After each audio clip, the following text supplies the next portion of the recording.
On the first one, we discover the Minimoy through the eyes of Arthur. You know, we know practically nothing from Betamesh or Selenia. We just, get straight to the adventure, but we don't know about their lives.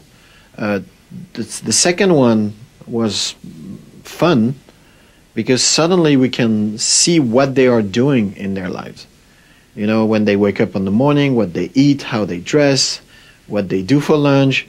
So it was very, very pleasant to follow them in their world. It's the first time we see inside the house of a Minimoy. You know, there's like plenty of houses, but how is it inside? How is the bed? How is the kitchen? How is the bathroom? And so lots of fun with that.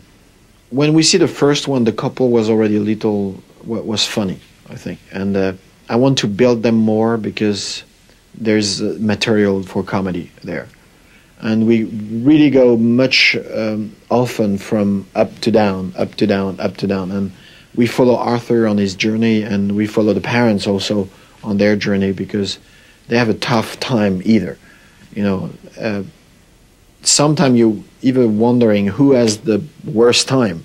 Is it Arthur at 2 millimeters high in underground, or if it's the parents? Because, you know, it's also a nightmare for them.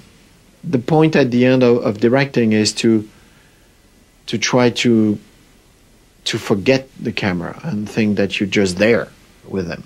You know, if you see too much the movement, then, you know, everybody say, oh, that's a nice movement, but I don't think it's so good. So you have to be light and brilliant, but invisible at the same time. So that's the challenge.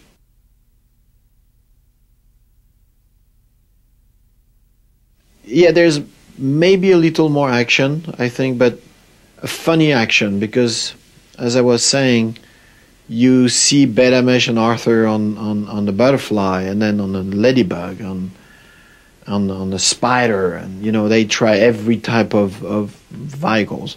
But in the same time, I don't think we lose the poetic part of the film, which I really personally appreciate. It's a real film for the kids. I don't want to forget the parents, but I want to remind them, you know, the poetry they have when they were little.